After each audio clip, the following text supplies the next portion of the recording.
alam niyo po ba mga kababayan, tila may patama ata etong si Senator Amy Marcos dito po kay Sara Duterte. Dahil kung makikita niyo mga kababayan, meron pong tinutukoy etong si Amy Marcos na asyong aksaya. Yung laging travel daw po ng travel at dapat daw po bawas-bawas na mga kababayan yung mga pagta-travel abroad lalo na sa gitna ng oil price hike. So ngayon, eto, pakinggan po natin. Hindi daw magandang halimbawa ang mga opisyal na bumabiyahe abroad at nagsasaya habang naghihirap ang taong bayan. Yan Sino ba yung mga opisyal o nasa sa gobyerno mga kababayan na travel abroad at puro pag-aaksaya ang ginagawa mga kababayan at gamit-gamit pa nga ang pera ng mga kababayang Pilipino po natin allegedly. Di ba walang iba lang naman kung hindi ito pong si Vice President Sara Duterte. Dahil habang pinapasahod po siya ng marami sa mga kababayang Pilipino po natin, wala po siyang ibang ginawa kung hindi mag-travel abroad mga kababayan, lalo na sa gitna ng krisis na pinagdadaanan po ng ating bansa. So ngayon ituloy pa natin. ang banat ni Senadora Amy Marcos sa gitna ng pagsirit ang presyo ng langis sa ating bansa. Pero sino ba ang kanyang pinasasaringan? Narito ang agenda report ni Dexter Ganibe ng Abante.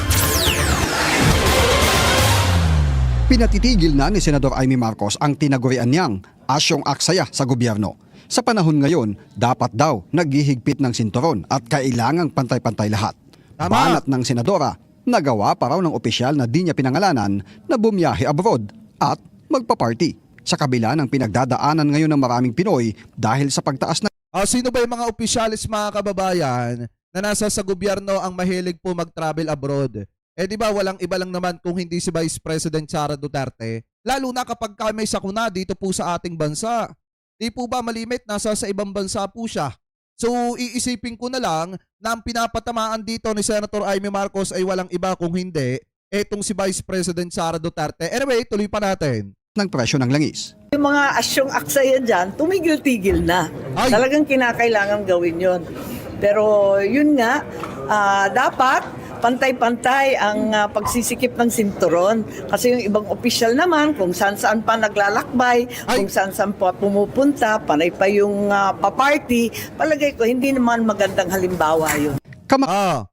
Yung Vice President Sara Duterte, bawas-bawasan mo na daw yung mga paglalakbay mo, yung mga pagta-travel abroad mo, yung pagiging asyong aksaya mo, tanggal-tanggalin mo na daw yan.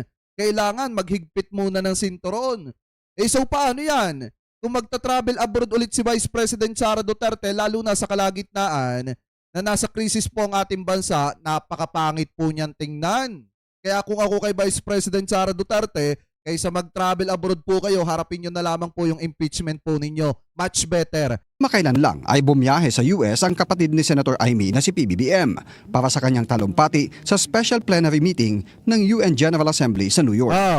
Sino nga ba si asyong aksaya sa gobyerno na tinatukoy ng senadora? At bakit tila kapatid niya ang kanyang pinatutungkulan? Hindi naman pwedeng si Presidente ang patamaan niya kasi may purpose yung pagpunta ni PBBM ng ibang bansa.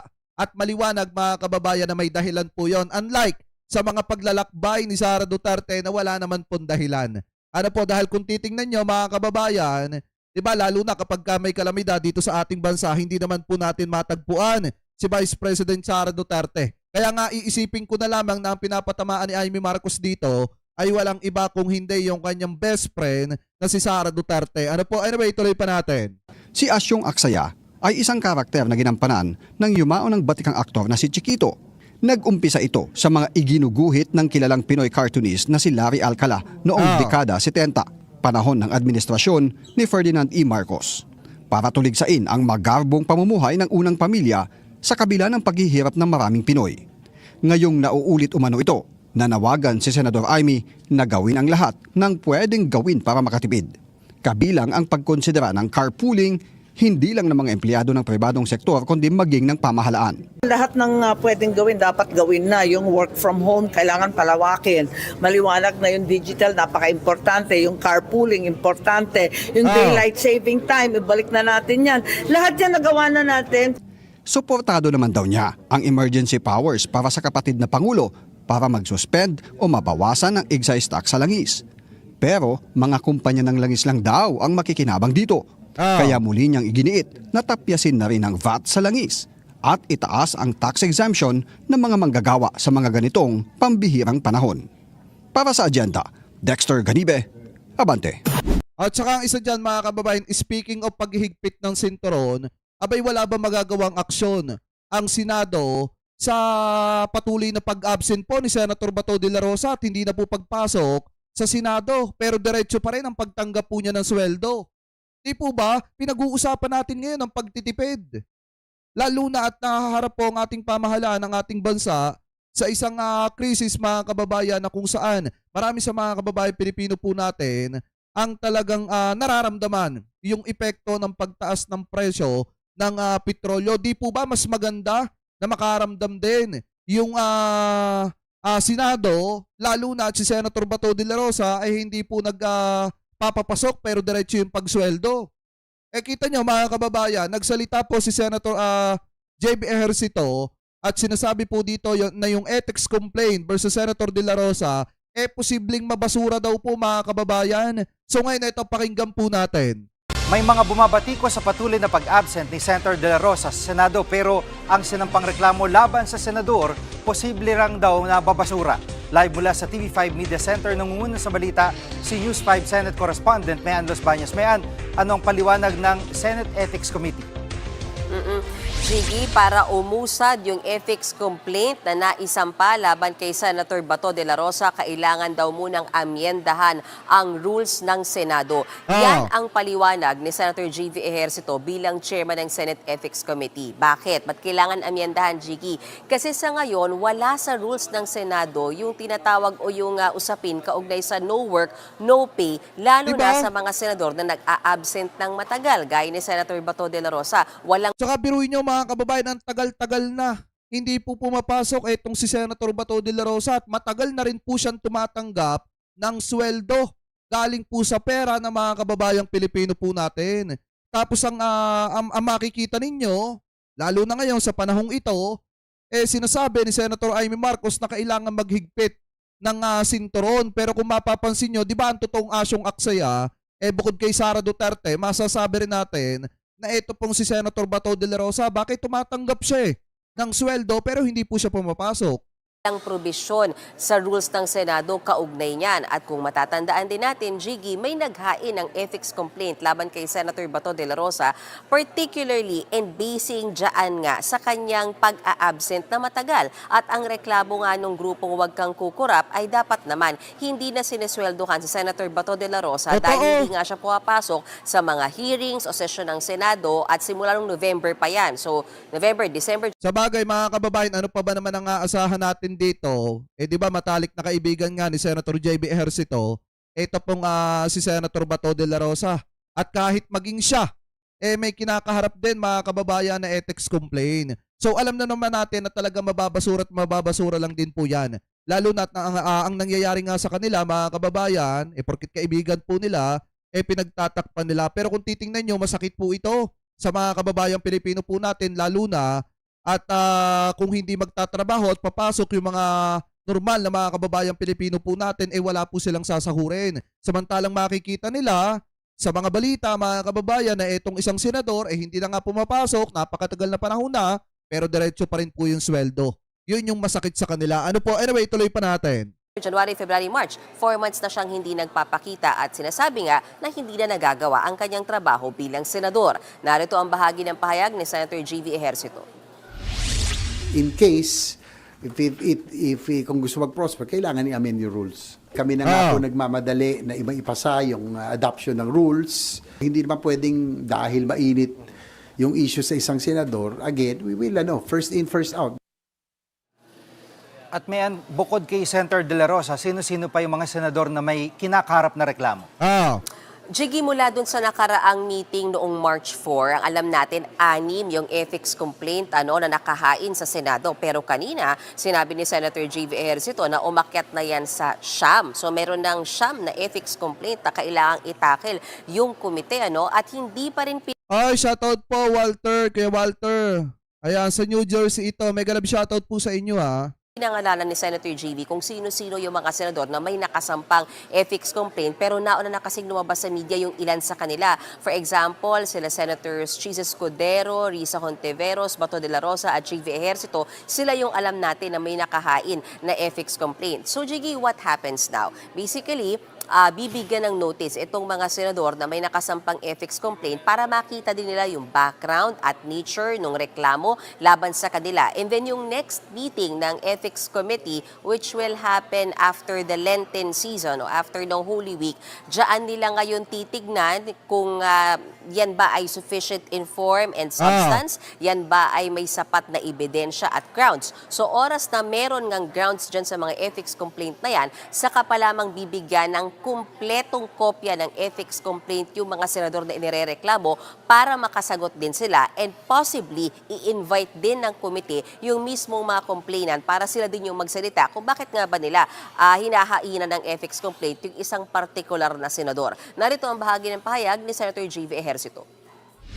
Probably, pero siguro we will still, siguro we can have them already on standby kung talagang complied with and for may grounds, compliance ng form and substance, then siguro... Yan nga kay Senator Bato de la Rosa, mga kababayan, kahit hindi natingnan yung grounds kitang-kita naman nila na hindi talaga pumapasok, di nagtatrabaho.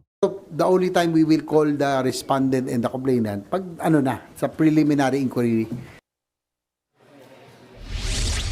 Samantala, Jiki, madagdag ko na rin nagbigay ng maikling interview lamang kanina sa Senator Amy Marcos habang hindi pa nagsisimula yung sesyon at binatikos nga niya yung naging desisyon ng kanyang kapatid ni si Pangulong Bongbong Marcos na suspindihin muna yung taas pasahe. Pakinggan natin yung pahayag ni Senator Amy Marcos. Akala may fair hike, biglang inatras na naman. Ano ba talaga? Wala ba kayong GC? Ginulo ninyo kami hanggang gabi kagabi na tapusin na. Alam mo, Senator Amy, kaysa magreklamo ka na magtrabaho ka na lang. 'Di ba? Kaysa magreklamo ka na magreklamo, sisihin mo na sisihin yung kapatid mo, bakit hindi mo tulungan si PBBM? Bakit hindi magtrabaho ka na lang? Kasi sinasahuran kayo ng mga kababayang Pilipino natin. Dapat much better nagwo-work kayo at hindi na kayo nagrereklamo. Di po ba mga kababayan? Ano kung nagulo yung gabi nyo? Di ba obligasyon nyo yan?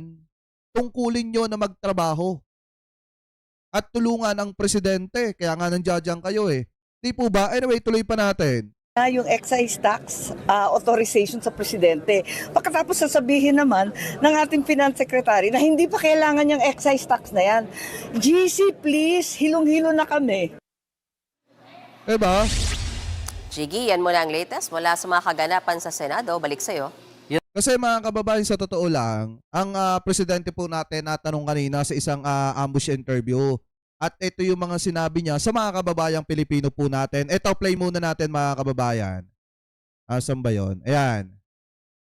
Tanggalin ko muna to. Yan. Ang DOTR ay pinutusan ko na sisimula na ang libreng sakay sa buong Pilipinas. At pwede po ninyong gamitin na muna yan para pangbawas gastos sa pang-araw-araw. At sa MRT at sa LRT ay magdidiskwento po tayo doon sa pamasahe. Bukod pa doon, sa mga toll road ay meron din tayong inutos na diskwento para mas maliit na ngayon ang bayad ng taong bayan sa paggamit ng mga toll road. Ito pa mga kababayan, play pa natin. Diba? Ito yung mga ginagawa ng ating pamahalaan. Alam nyo, ang presidente natin hindi nyo makikita nagre-reklamo katulad ni Senator Amy Marcos. Si PBBM, trabaho lang ng trabaho. Kita nyo naman po yung ginagawa ng presidente Yung sinasabi ng presidente, puro puro positive. Yung kay Senator Amy Marcos, puro reklamo. Di po ba? Anyway, eto play natin. Kaya inutos ko sa DOTR na suspindihin muna ang fare hike. Tama. At i-defer muna natin yan. I-postpone muna natin yan dahil nasa gitna ngayon tayo nitong sitwasyon na ito na kailangan patuloy ang ating pag-alalay sa ating mga commuter, sa lahat ng mga ating manggagawa, mga estudyante, lahat ng gumagamit ng ating transport system. Huwag po mag-alala ang ating mga transport workers dahil mamadaliin po namin, dadagdagan po namin ang suporta sa inyo para naman ay hindi kayo masyadong mahirapan. Sa issue naman mga kababayan ng pagkain, lalo na, di ba, isa sa inaalala po ninyo, since mataas ang presyo ng gasolina, ng langis dito po sa ating bansa, syempre apektado rin dyan mga kababayan ang pagtaas ng presyo ng pangunahing bilihin mga kababayan. Lalo na at yung food supply. So ngayon, ito po ang sinasabi ng ating mahal na presidente, wala kayong maririnig na puro negative. Ang sinasabi ng ating presidente, puro positive at laging sinasabi niya sa huli na sama-sama nating malalampasan ito. Hindi niyo nakikita na nagrereklamo ang presidente samantalang si Senator Amy Marcos, puro reklamo ang inaatupag. Ano po, ito i-play pa natin. Iniikot namin ng mga iba't ibang palengke para tiyakin na ang presyo naman ng pagkain natin ay hindi biglang tataas. At papasalamat din kami sa mga vendor dahil ay pumayag naman sila na hindi tataas ang presyo at hindi sila mag-price gouging at hindi sila magsasamantala dito sa krisis na nangyayari sa Middle East. Kaya ay patuloy naman ang pag-inspeksyon natin para tiyakin na ang food supply, hindi lamang ang food supply kundi ang presyo ng pagkain ay at the very least ay makikita natin na ma-maintain lang natin sa dating level. Titignan natin tuloy-tuloy pa ito dahil hindi natin malaman gaano katagal ang gera na nasa Iran, nasa Middle East. Tama. Kaya patuloy. Tsaka lagi niyong tandaan, hindi kasalanan ng presidente kung bakit mataas ang presyo ng petrolyo dito sa ating bansa. Yan mga kababayan ay dulot po talaga ng gera sa pagitan ng US, Israel at saka po ng Iran. Yun po talaga mga kababayan ng isa sa dahilan po kung bakit mataas ang petrolyo ng gasolina dito sa ating bansa. Hindi lang naman kasi dito sa ating bansa mataas ang presyo ng petrolyo. Maging sa mga ibang bansa mga kababayan, ramdam din po yan. Pero saglip na magreklamo po sila, mas tumutulong na lang sila or nakikipagtulungan na lang sila sa ginagawang hakbang ng ating pamahalaan. Kaya nga nakakapagtaka kay Senator Amy Marcos na bakit puro reklamo yung kanyang inaatupag saglip na magtrabaho, tulungan yung kanyang kapatid. Ano po, anyway, tuloy pa natin. Tuloy ang ating pag-inspeksyon para naman ang kabuhayan ng ating mga kababayan ay hindi masyadong maapektuhan nitong krisis na hinaharap natin sa Middle East. At dito lang sa Pilipinas, normal lang muna ang ating mga presyuhan at tinitiyak nga natin kaya hindi ang supply natin, maganda naman ang supply natin ng pagkain, ng bigas, lahat ng mga basic goods. Kaya yung ating mga kababayan, sinasabi natin, hindi naman kailangan mag-hoarding at hindi tayo nagkukulang sa food supply. Ito ang pagpunta namin dito para tiyakin na ang presyo na ating ibinigay sa ating mga market vendor ay talagang sinusundan. At sa nakikita naman natin ay sinusundan naman ang mga price cap na dinalagay ng DTI. At nakakatiyak naman sa Department of Agriculture na ang supply ay sapat. Kaya hindi kailangan mag-hoarding. Ating mga vendor, hindi kailangan, wag niyo naman samantalang at baka namang hindi nila ginagawa. Kaya magpapasalamat dahil dito sa tulungan, dito sa pagtutulungan nating lahat isa't isa at konting malasakit sa bawat kapwa Pilipino ay makikita natin na malalampasan din natin itong hamon na hinaharap natin. Kaya unang-una, syempre, food supply ang pinakamahalaga. Ito, kaya natin makontrol. Ang presyo ng langis, siyempre, binabantayan lang natin kung ano nangyayari sa gera. But sige lang, it's something normal pa naman lahat. Everything is normal and we just keep working to make sure that it stays that way.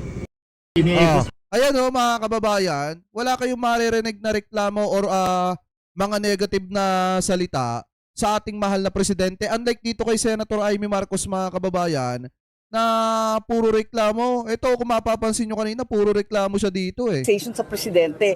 Pagkatapos sasabihin naman ng ating finance secretary na hindi pa kailangan yung excise tax na yan. GC, please, hilong-hilo na kami. Di ba? Jiggy, yan muna ang latest mula sa mga kaganapan sa Senado. Balik sa'yo. Yan ang ulat ni Men Los Baños live mula sa TV5 Media Center. Alam nyo mga kababayan, para makatipid ang ating pamahalaan, tanggalin ng Senado yung sahod ni Bato de la Rosa. At itulong na lamang yan sa mga kababayang Pilipino po natin. Idagdag doon mga kababayan sa ayuda ng ating pamahalaan sa mga tricycle driver. At least mapapakinabangan pa na mga kababayang Pilipino natin yan kaysa sinasahod lang ni Senator Bato de la Rosa pero hindi naman po nagtatrabaho. Kasi biruin nyo mga kababayan nagbabayad kayo ng isang senador na walang trabahong ginagawa. Yan po yung pinakamasakit sa mga kababayang Pilipino po natin. Kaya sana maaksyonan po ng Senado yung patuloy na pag-absent ni Senator Bato de la Rosa. Kung kaya po ninyong tanggalan ng sahod, tanggalan nyo ng sahod kasi unfair po yan sa mga kababayang Pilipino po natin. Ano po? So kayo, mga kababayan, kung kayo po ang tatanungin, dapat lang ba natanggalan ng sahod?